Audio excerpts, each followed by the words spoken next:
William Gargan stars as Barrie Craig, confidential investigator. The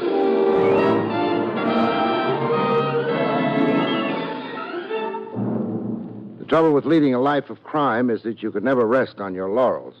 What you usually wind up resting on is a prison cot.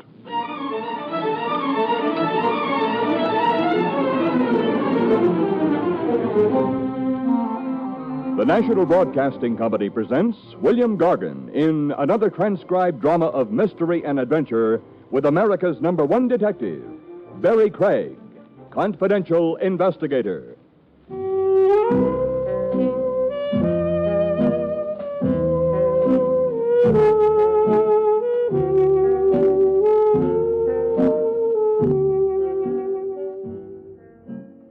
Barrie Craig speaking. Have you ever tried reading Confidential Investigator backwards? It can be done if it's on a glass door you're sitting behind, but it doesn't get you anywhere. Me, it left sitting in my office on Madison Avenue around closing time with nothing to do but wait till I got hungry enough for dinner. Anyway, that's what I thought. Come in.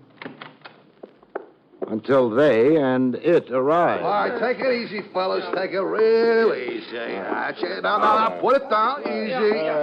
Yeah, that's it, fellas. Yeah. Now, wait downstairs till I get this guy's signature, huh? There we are. Okay, mister, right on this line. Well, wait a minute. What is it? What's what? That thing you just dumped in here. Looks like a tree in brown wrapping paper. Maybe it's a tree, maybe it's a hitching post. How do I know? It's not a tree. There are no branches, but a hitching post. A hitching post is something you hitch horses to. I don't hitch horses to anything. I haven't got horses. So now you got a hitching post, maybe you'll get some. There's a clause in my lease says I can't keep horses in this office. Move.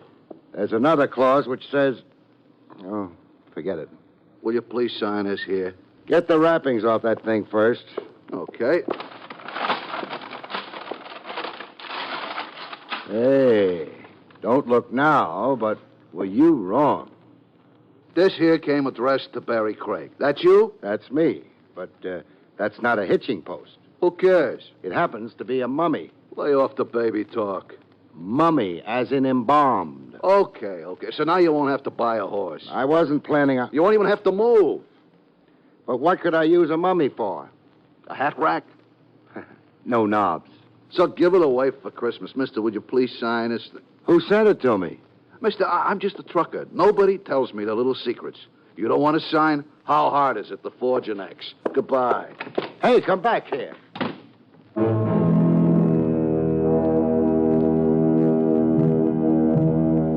He didn't come back. By the time I got to the door, he was gone. I wandered back into the office and stared at the mummy. For all I could tell, the mummy was maybe staring back at me. I don't think either of us got much pleasure out of it. That was when the girl walked in. Staring at her was much more fun. Hello. Hello. You are Barrie Craig? I am. I am the Princess Nefertiti. How do you do? I am coming for my sister. I don't think There that you... she are. There? Princess, that happens to be a mummy. She are my sister. But isn't she a bit older than you are? Say, 5,000 years older? It's nothing. It's a long time between I drinks. am 5,000 years old. Well, I don't believe it. You like I prove it? Sure. I'm telling you something what happened long time ago to prove it. What you like to hear? Well, is it true what they say about Antony and Cleopatra? Ah, it's true. Sit down. Okay. I are sitting too. On me? You are Mark Antony. I are Cleopatra. It's over there, the Nile. It's beautiful music playing. Yeah. It's very nice weather. Well, I'm glad the weather's nice. Cleopatra. She makes this with the lips. Nice and warm. I meant the weather. Look, Cleopatra, somebody Stop just... this jumping. It's only the beginning. Next installment ought to be something. Jake, this is the Princess Nefertiti. She came to get her sister. Yep. She was just showing me how things were between Cleopatra and Mark Antony. Yep. I do not like him. This is Jake, the night elevator man. On the Nile, there are not being elevator mans. I go now. But, Princess... You are lousing up the history. See what you did, Jake? Loused up the history. You in a hurry? Yeah, Better not take the elevator down, then. I won't. Oh, but Jake, I owe you a dinner. Yep. Come on, I'll buy you one. After I find out where an Egyptian princess, 5,000 years old, goes when she goes home.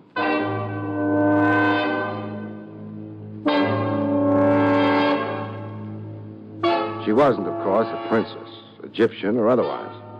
And she was a lot less than 5,000 years old. I didn't have to deduce that. She'd sat on my lap, remember?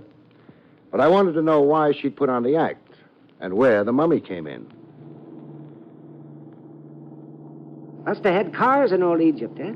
Yeah, it looks that way. She drives well. How's her cooking?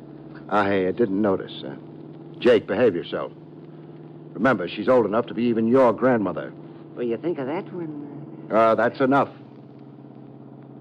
She's stopping. Right in front of a big tomb. Yeah, inscription over the entrance. Yeah.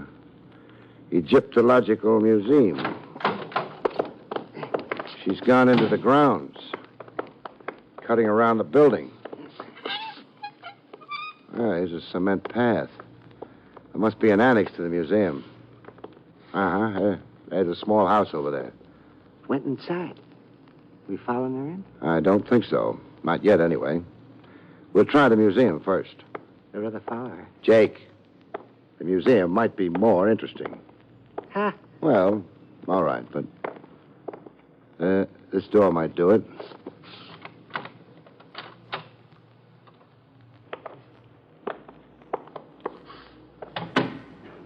Yes, somebody was careless, leaving doors open. Just as well.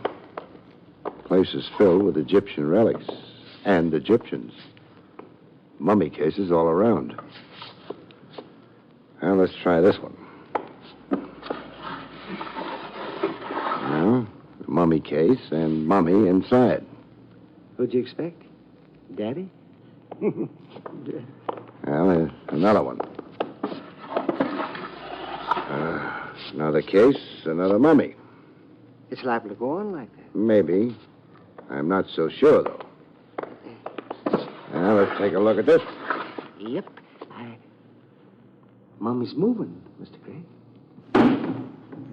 Moved, fell out. And not a mummy. What is it? A man who was alive only a little while ago. He'd still be alive if somebody hadn't buried a knife in his chest.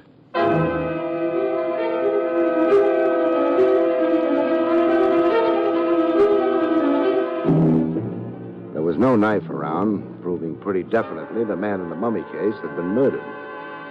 Suicides rarely dispose of their weapons after death. He'd been murdered and stuffed into a mummy case. Nice place to hide a corpse if you like hiding corpses. He had papers on him. Alive, he'd been a wealthy man named Osgood. I remembered the name. He'd financed archaeologists all over the world. Dead, he was just a man to whom nothing mattered. Jake, unless I'm wrong, this museum was one of Osgood's endowments, which makes it a more or less natural place for him to wind up dead. Makes it a natural place for us to get out of. Whoever killed him took the mummy out of that case and put Osgood inside. And then maybe shipped that mummy to me. Why? I don't know. Here, give me a hand. What? Well, I want to get him back inside the mummy case. There. He's back. Yeah. Body temperature. The fact that rigor's only starting to set in indicates he died around 6 hours ago. No hurry about informing the police. Let's talk to the princess about it instead. She knows the mummy out of that case is in my office. It's possible she knows more than that. From what I seen when I come into your office, she knows more than that. Think she's a real princess? No, but she's real. That's the annex. Curator's house, I guess. Windows open. I don't know how it would go with your Vermont upbringing, but we're going to do some eavesdropping. Favorite winter sport up in Vermont. Shh. 3 people in the room. Girl, little mouse of a man, and something that could be a football player. Dad, don't be an idiot. football player's name is Ted. I'm not an idiot. I tell you, I had an appointment with Mr. Osgood here. But Lester said... Lester! Mr. Osgood hasn't been here, Ted. Believe me, not for days. Listen, Lester, Mr. Osgood told me to meet him here this evening, hours ago. Now, where is he? He couldn't have asked you to meet him here. Are you calling me a liar? Oh, dear, no, No, but... for heaven's sake, Lester, stop crawling. Try to act like a man or something. I'm sorry, Wendy. The princess' name is Wendy, it seems, and the mouse is Lester. I want to know why you're so sure he didn't ask me to meet him here, Lester. We quarreled violently. You quarreled with Mr. Osgood? You? He wanted me to put those Indonesian masks in the museum. They were fakes, and I told him so. Good for you, darling. There is something you'll fight for. Maybe it escaped your notice that Mr. Osgood owns the museum. He doesn't own me. Well, I'm only his secretary. I take orders from him. The last orders I got were to meet him here. Let's try the front door now, Jake. Yep. Not a fascinating conversation we overheard, but considering the corpse in the museum, it might be important. Yes? May we come in, Mr. Lester? Well, I suppose so, although... Do I know you? My name's Barrie Craig. This is Jake, and we are coming in. This, seems to be a Mr. Craig, and... You'd be Ted. I am? And you, of course, are... Hello. Not exactly a princess. You've been eavesdropping. You've been accent dropping. It's true. Happens to us Egyptians all the time. Well, now, what's going on here? Ted talks like that because he's more or less my fiancé. We don't want to intrude, but would the three of you mind coming to the museum? Oh, but it's closed at this time. The regular hours Lester, are... don't be such a stick. Forget the regular hours and the regular rules. And Girl loves mouse. Bud is engaged to football player. I think you're right. Well, all right, but I don't know what Mr. Osgood would say. I don't think you have to worry about that.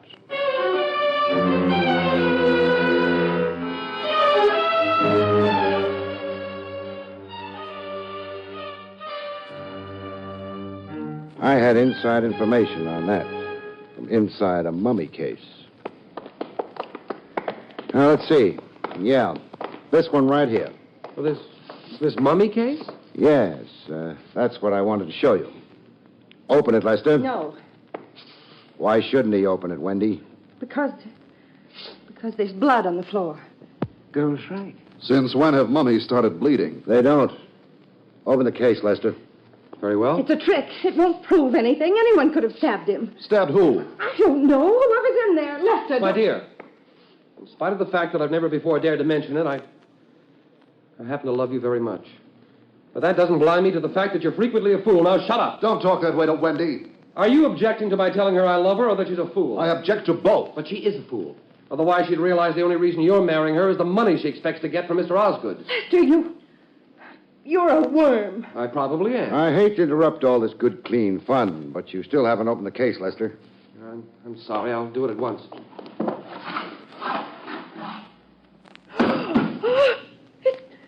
It's Mr. Osgood.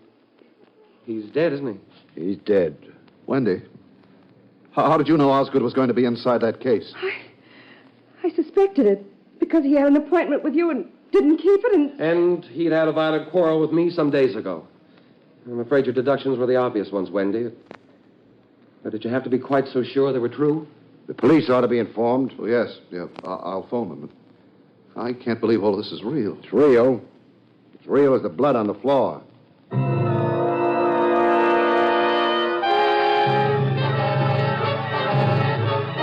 Police came, saw, and went. But before they went, they arrested Mr. Lester. So he went with them. Jake and I returned to my office. I thought perhaps the mummy might be getting lonely. That didn't turn out to be the case.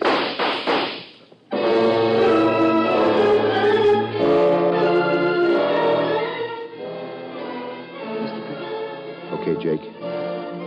Whoever took those pot shots at us is gone. And so is the mummy.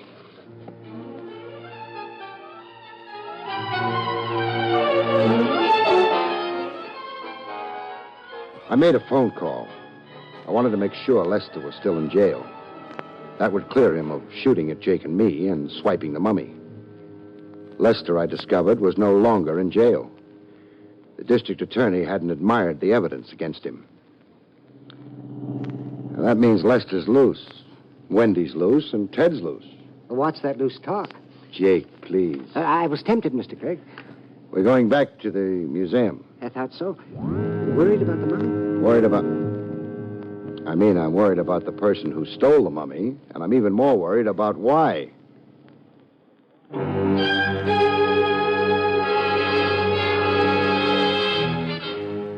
I had an idea why. I didn't linger with it. I was pretty sure I'd never get fond of it. I hoped I'd turn out to be wrong about it. Well, the museum's dark. So is the curator's house. Yep. So we'll go to the museum first. Figures? Oh, Don't hit below the belt. sorry. I want to check that empty mummy case. What for? Make sure it's empty. Uh-huh. Empty mummy case is always empty. Except when it isn't. Taint? Taint. The mummy's back inside. That good? That's bad. Wrong mummy? Wrong something. I'm not sure what.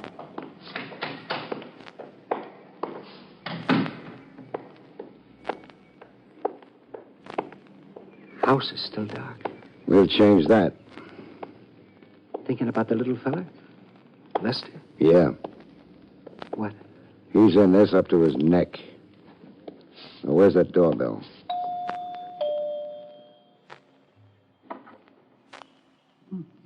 Could be asleep. You'll have to wake up. Ain't waking up. We won't wait for him, then. Door's locked and solid. We'd better try the windows. One to the living room we looked through before. It's around the side here. It was ground level, which ought to help. Yeah. It's fastened down. Get out of the way, Jake. Yep. That sounded loud enough to wake the dead. It may have to. Now, most of the glass is out of the way. Now we go in. The light's someplace around. Living room's empty. Where would Lester's bedroom be? I don't know. It's a funny smell. You're right. That's gas, which means the kitchen. Smell's getting stronger. The other end of this hallway, which should be the kitchen door. Kind of dark. Stay away from that switch. Huh? Any spark might cause the gas inside the kitchen to blow up. Door's open. Jake, get to a phone. Call the nearest hospital. You'd better see what's in the kitchen first. All right. Here goes. It's real bad. It's hard to see in here. We got to find him. Somebody's laying down near the range. Yeah, I got him. Let me help you. You better. The gas is strong. You got his feet? All right. Outside. The hallway. It's almost as bad out here. The living room. A broken window there would help. Yep. Oh, it's a lot better in here. We put him down near the window. Yeah. Oh. He don't look so good. He's still alive, though. Get on that phone. We need an ambulance fast to get to him before death does.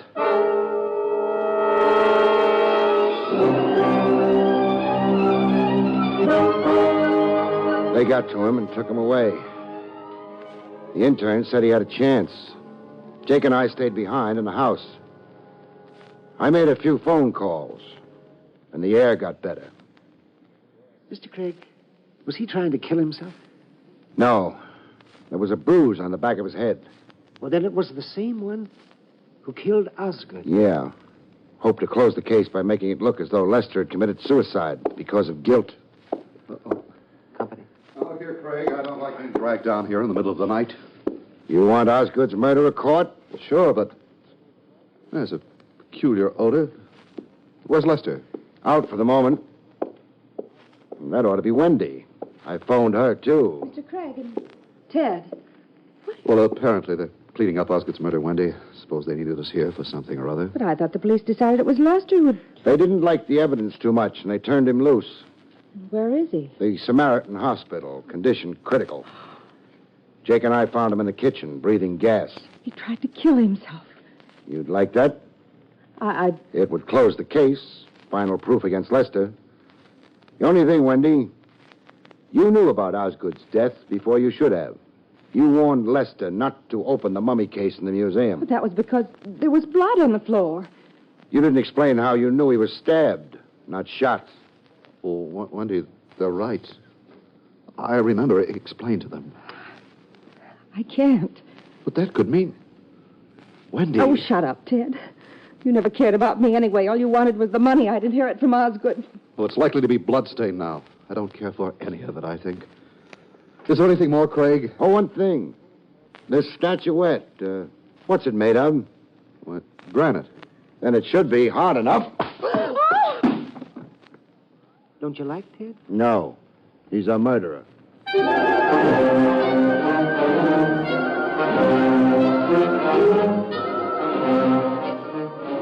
A murderer who'd been fingering the gun in his pocket while I talked. Being hit over the head by the statuette wouldn't damage him permanently. The state would take care of that.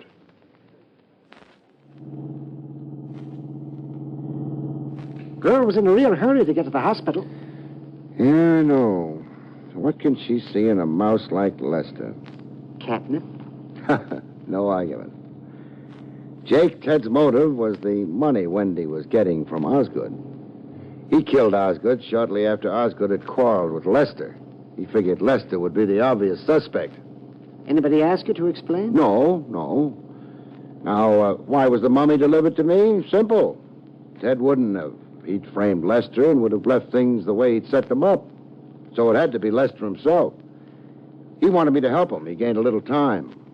Thought you said nobody asked? Nobody did, but I'm telling you. Now, Wendy had seen Lester, so she came to my office to try to get the mummy back. Proof she was innocent. But if nobody asked you, why are you explaining? I'm not. I'm just dropping you off at the building. Oh.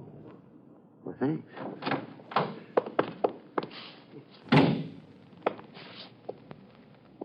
I got one question. What's that? Is it true what they say about Anthony and Cleopatra?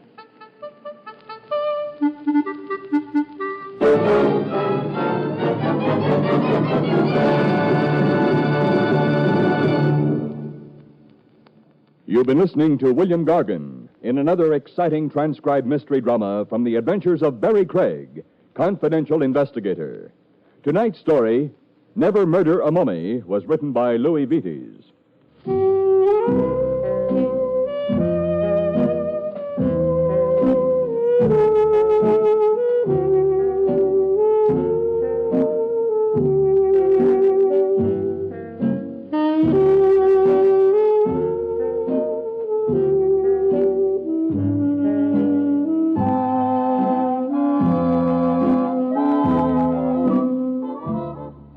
Next week, it's the strange story, Butlers Can Be Innocent, about which Barrie Craig has this to say. Butlers can be innocent. Maybe this is a little hard to believe, but the butler in question proves it the hard way.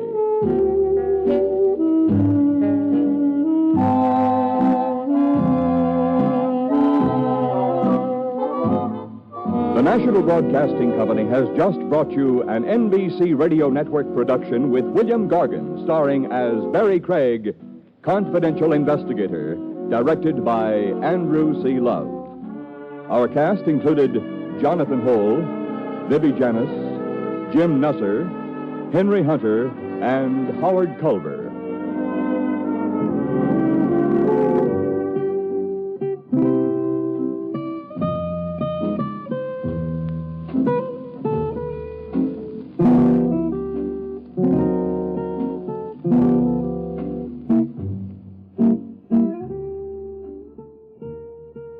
Join Groucho Marx for You Bet Your Life tonight on the NBC Radio Network.